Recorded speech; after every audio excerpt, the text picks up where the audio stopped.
We're chatting with Brian Burke. You mentioned a few moments ago, top of the priority list is Matthews, and his, he's not a free agent this year, but he will be a year from July 1, and he can officially sign an extension as of July 1.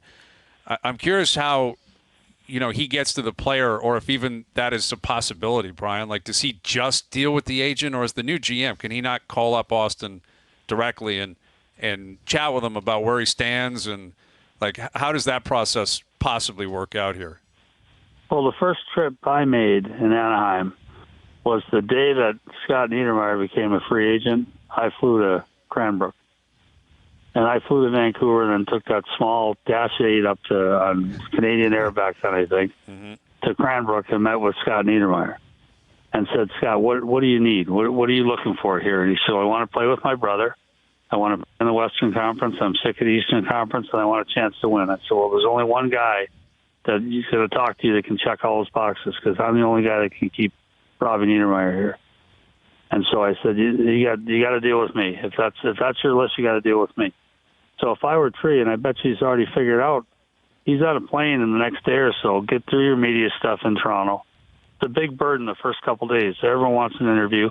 Get through that, and then get on an airplane and go sit down with Auston Matthews. Don't talk shop. Just talk hockey, personality, family. Talk about everything but business, and then go and meet with the agent. Yeah. And I mean, that's such a big part of the process, obviously. And how do you see Matthews approaching this, Brian, based on, the negotiation in the past, how much he's already making? Is there middle ground here where he's going to get a raise, he's going to get a lot of money, but where the Leafs can possibly get a win out of this too?